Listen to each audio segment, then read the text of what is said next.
Boa noite, amados e amadas do Senhor.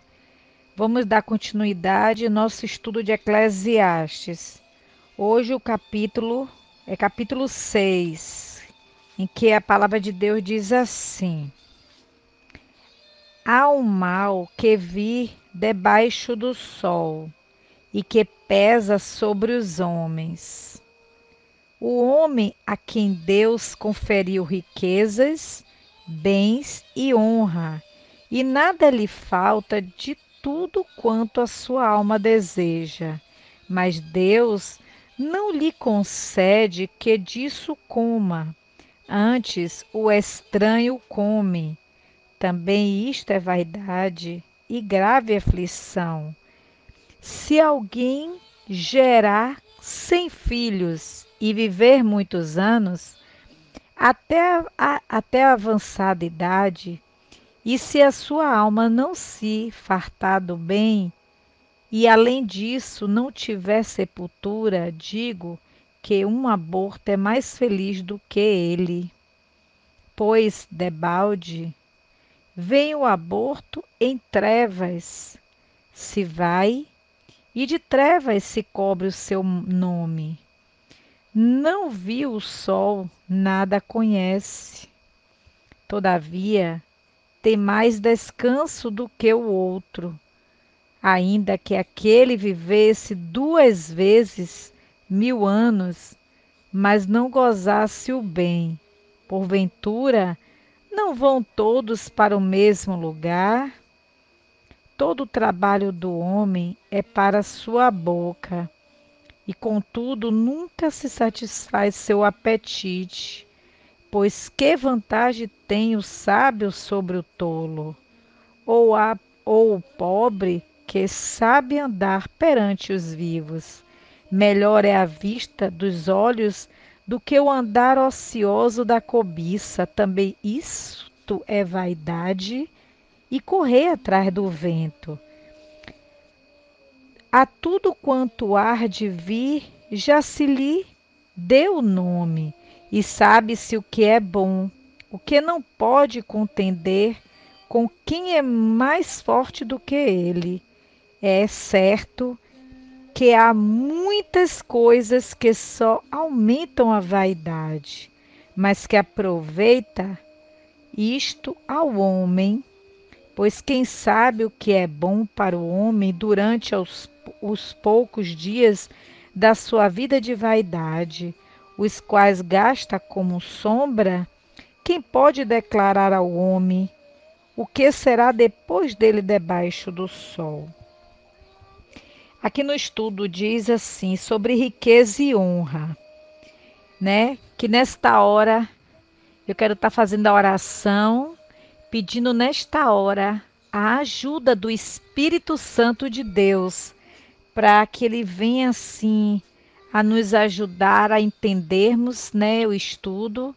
Amigo Espírito Santo de Deus, nesta hora, amigo Espírito Santo, te convidamos, Senhor, para junto conosco estudarmos a tua palavra e que o Senhor possa, Senhor, abrir nossa mente, nosso entendimento, para que nós possamos ouvir a tua palavra e entender, Pai.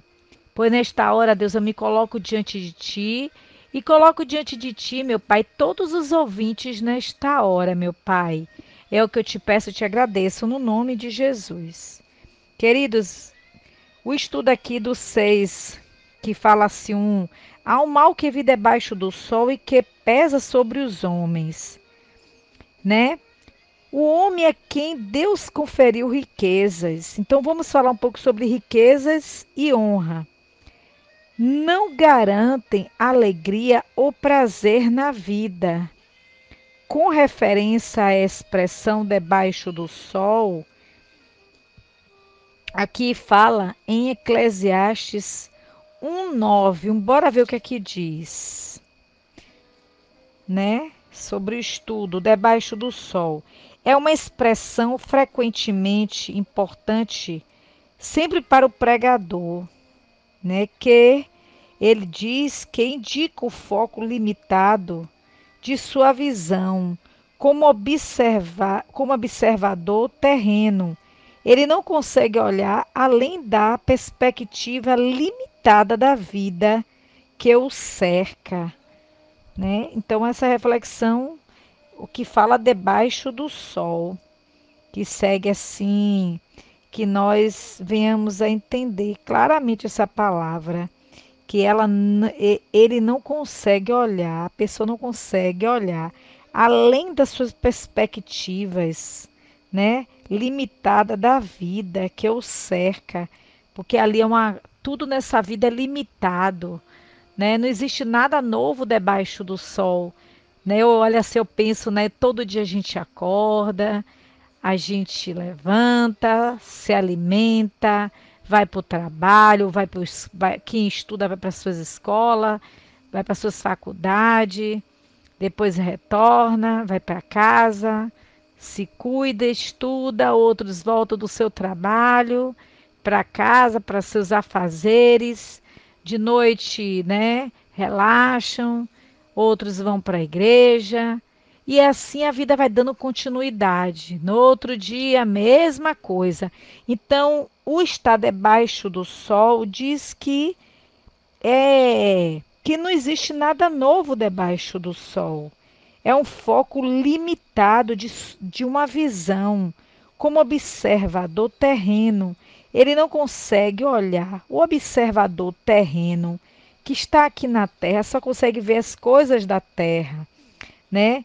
Ele não consegue ver além da sua expectativa, ele só vê as coisas limitadas daqui da terra. Por isso que precisamos estar na espiritualidade, acreditar de que dias melhores virão, né? Acreditar que ainda que não exista nada novo debaixo do sol, mas que para Deus existe algo novo na nossa vida. Não ficarmos só na nossa mente limitado aqui na terra, mas acreditar que temos um Deus para conosco, né? Então vamos dar continuidade aqui no nosso estudo. Então, nessa passagem, o verbo comer significa desfrutar ou usufruir. Aqui está no estudo que fala assim: o homem a quem Deus conferiu riquezas, bens e honra, e nada lhe falta de tudo quanto a sua alma deseja, mas Deus não lhe concede que disso coma, mas Deus não lhe concede que disso coma, antes o estranho o come. Também isto é vaidade e grave aflição. Então aqui explica assim que nesta passagem o verbo comer significa desfrutar ou usufruir, né? Que nós devemos desfrutar e usufruir das coisas de Deus e não das coisas daqui da terra.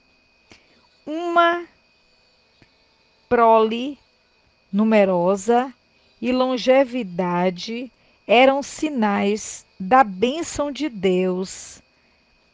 A situação do natimorto que nunca teve a oportunidade de desfrutar os benefícios da vida é mais favorável do que a do indivíduo que nunca soube apreciar seus bens.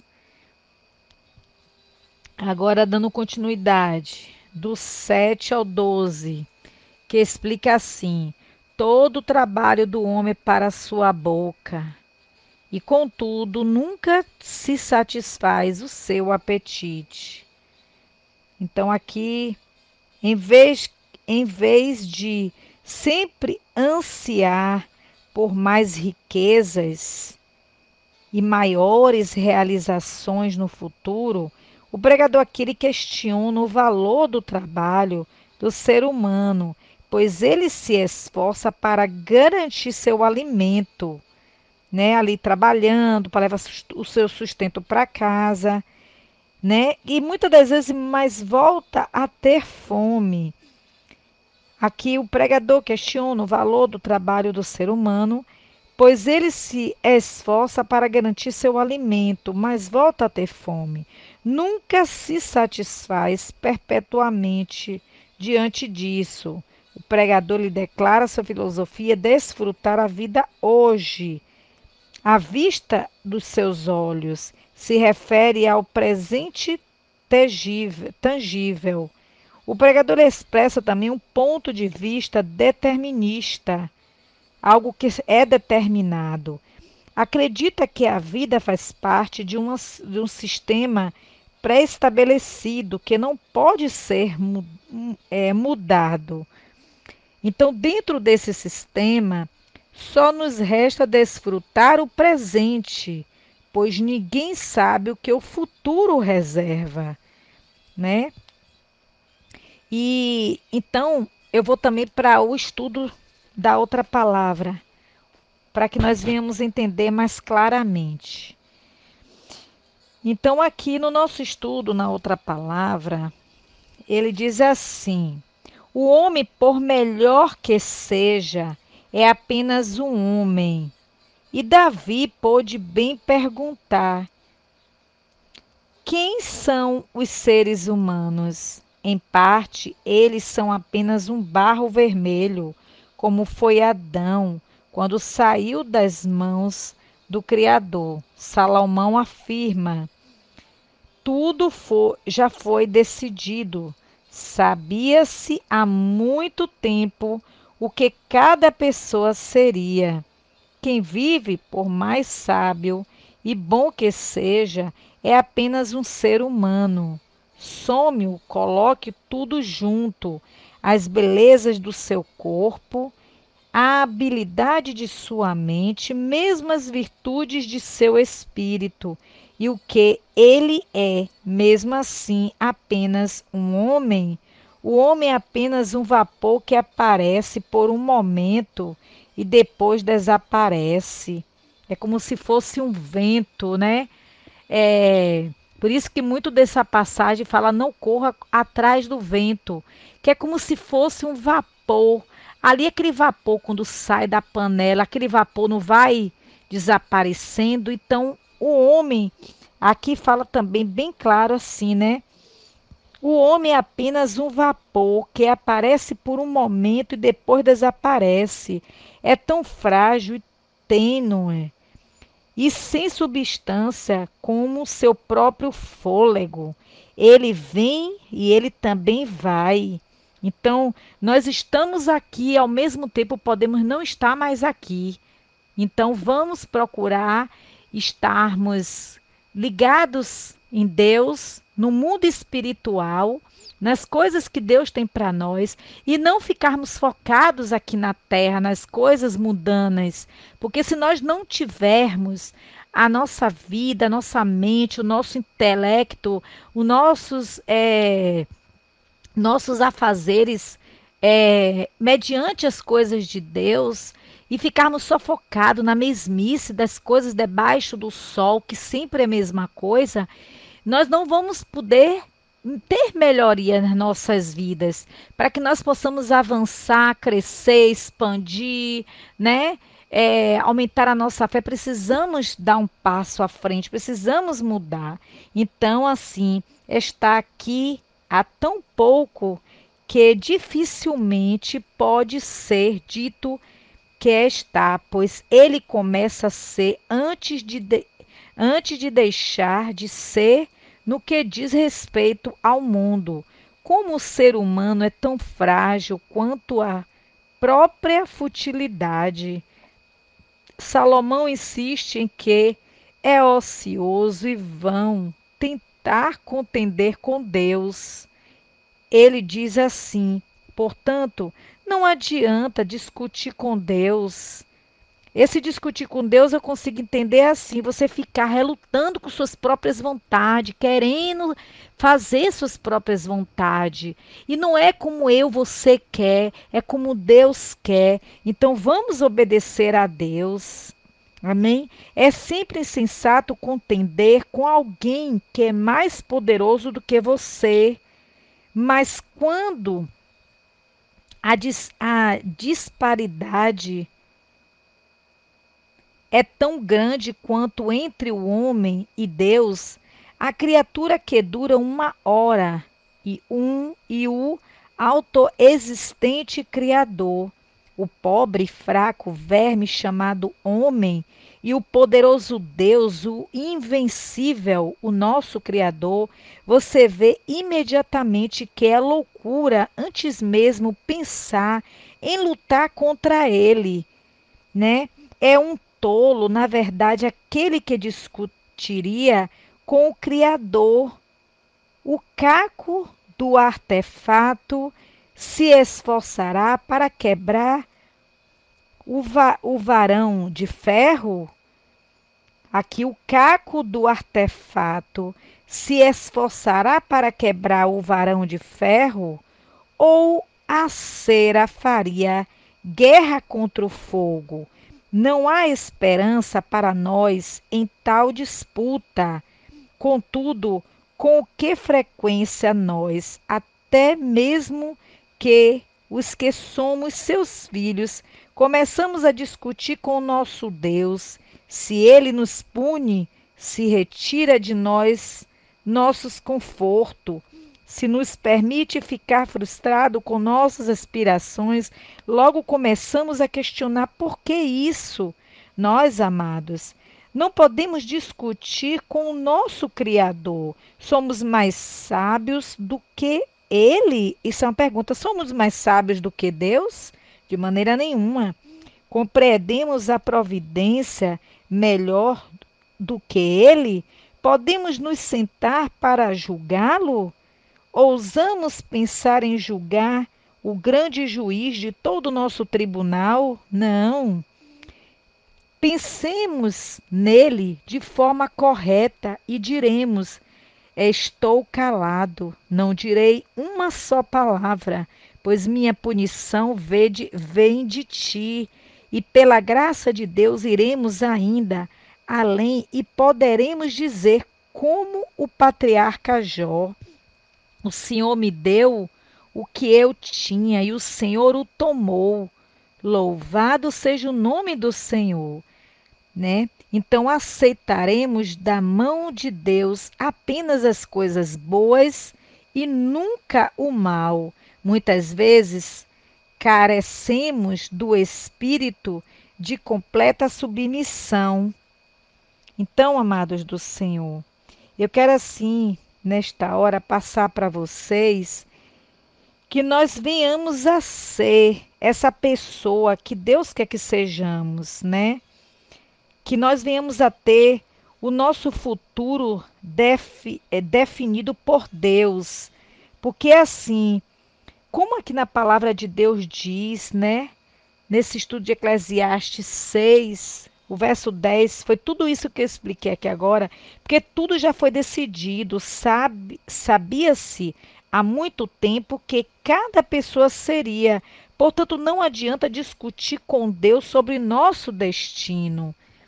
Na outra palavra diz assim: a tudo quanto há de vir, já se lhe deu nome, e sabe-se o que é o homem, o que não pôde contender com quem é mais forte do que ele. Quem somos eu? Quem sou eu? Quem é você, amado irmão? Que devemos contender com nosso Deus, né? Então que precisamos saber que precisamos do conselho de Deus, né? De estarmos firmes em Deus e parar de querer o tempo todo ser mais do que Deus. Aí você fala: como eu vou ser mais do que Deus? Quando nós queremos fazer as nossas próprias vontades. Ah, é do meu jeito, eu quero que seja assim. Não. Para que nós venhamos a ser abençoado, precisamos dizer: Deus, reconhecemos, meu Pai, que o Senhor é grande e nós somos pequenos. Senhor, reconheço que Tu és o nosso Criador. Senhor, nos ensina a sermos um vaso moldado, um vaso, Senhor, nas tuas mãos, para que o Senhor venha nos moldar, Senhor, de forma como que tu queres que nós sejamos, filhos obedientes, filhos respeitáveis, filhos, né, aptos a receber as tuas bênçãos, Senhor. Assim, meu Pai, eu deixo esse estudo nesta hora, amados irmãos, para que nós venhamos a entender o propósito de Deus nas nossas vidas, né? que o futuro da gente depende de Deus.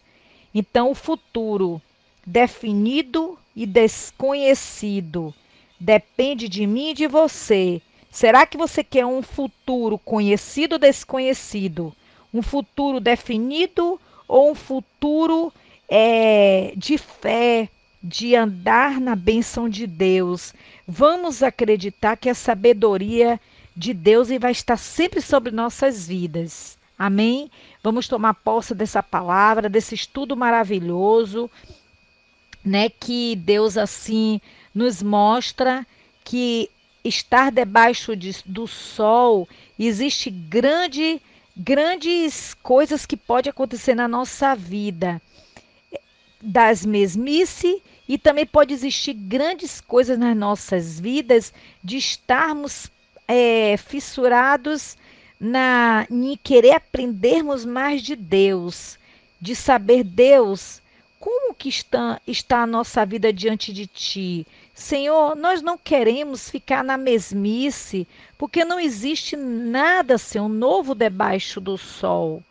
Por isso, Pai, queremos te pedir do Senhor, Pai, né? Nesse futuro, nas nossas vidas, que venha a ser de bênção, que venha a ser de alegrias e que venha a ser, meu Pai, de total inteligência, para que nós não venhamos a errar, para que nós não venhamos a pecar e para que nós não venhamos a perder, Senhor, as tuas bênçãos. Assim, meu Deus, oro agradecida, te apresento a minha vida e a vida de cada um dos ouvintes, Senhor. Amém. Graças a Deus.